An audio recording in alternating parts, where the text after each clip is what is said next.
માત કી જય। આજે સુખદેવ સેવા સંસ્થાન ટ્રસ્ટ ગુજરાતના કાર્યાલય ખાતે અમારા સુખદેવ સેવા સંસ્થાન ટ્રસ્ટીગણની ગોષ્ઠી કરવામાં આવી। આ મીટિંગમાં અમારા મયુરભાઈ શાહ, પ્રેમ મોટર્સ ડીસા, કિશોરભાઈ ચૌહાણ, ભરતભાઈ જાની મહેસાણા, મુકેશભાઈ દરજી ગવ્યા માર્ટ, જેતસીભાઈ પટેલ, અમૃતભાઈ પટેલ, સંસ્થા કાર્યાલય પ્રમુખ શંકરભાઈ પટેલ, નર્મદેશ્વર ગૌધામ સપરેડા, મુકેશભાઈ સોની, નર્મદેશ્વર ગૌધામ સપરેડા, જેતસીભાઈ પટેલ, નાગજીભાઈ પટેલ, હર્ષદભાઈ સેવક, આપણા એસએડબ્લ્યુ હાઈસ્કૂલના શિક્ષક શ્રી, સંસ્કૃતના અધ્યાપક શ્રીમાન રમેશભાઈ દવે તથા અમારા શ્રીમાન પિંકેશભાઈ સોની, સંસ્કૃતના સારા એવા વક્તા, આ તમામ સંસ્થાના અમે ટ્રસ્ટીગણો આજે એકત્રિત થયા અને સંસ્થાનના જે ગયેલા જે કાર્યક્રમો જે પૂર્વ કરી ચૂકેલા જે કાર્યક્રમો જે છે એ કાર્યક્રમો વિષયમાં દરેકને સૂચન કરવામાં આવ્યું તથા સુખદેવ સેવા સંસ્થાન ટ્રસ્ટ ગુજરાત દ્વારા અને ગૌવ્રત સંકલ્પ અભિયાન સમિતિ ગુજરાત દ્વારા સમગ્ર ગુજરાત રાજ્યમાં, સમગ્ર બનાસકાંઠામાં કયા કયા સ્થાનોમાં ગૌ માતાની સેવા કરવામાં આવી તે વિષયમાં વિશેષ ચર્ચા કરવામાં આવી।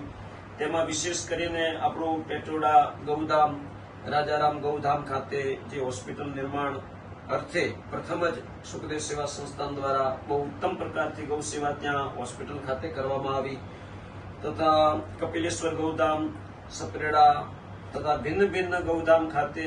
આપણે સેવા કરીને અત્યારે કાર્યરત અમારું સપરેડા ગામ અને ઢીમા ગામ વચ્ચે આવેલી નર્મદેશ્વર ગૌધામ ખાતે અમે બહુ સુંદર મજાની સેવા કરી રહ્યા છીએ।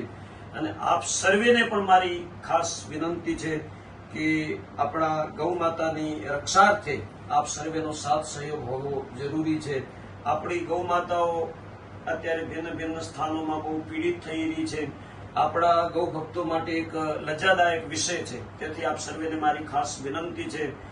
અત્યારે ગરમીનો મોસમ પણ ચાલુ થઈ ગયો છે તો ગૌ માતા માટે ઘાસચારા, પાણીની વ્યવસ્થા જે છે તે ભિન્ન ભિન્ન સ્થાનોમાં કરવી જરૂરી છે। વિશેષ કરીને ગૌશાળાઓમાં આ પ્રકારની બહુ સુંદર મજાની સેવાઓ આપણા ગૌ ભક્તો થકી દરેકને પ્રાપ્ત થાય તેવી આપ સર્વે ગૌ ભક્તોને અમારા સંસ્થાન ટ્રસ્ટ ગુજરાત વતી આપ સર્વેની વિનંતી છે।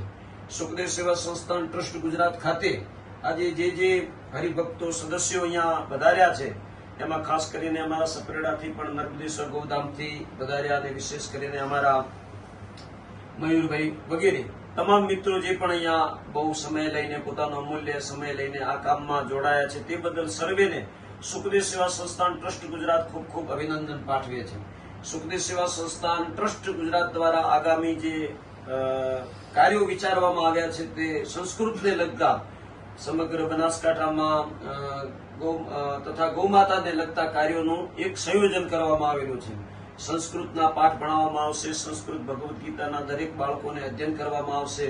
તથા ગૌ માતાના વિકાસ અર્થે ગૌ માતા આપણા દેશમાં રાષ્ટ્રમાતા તરીકે ઘોષિત થાય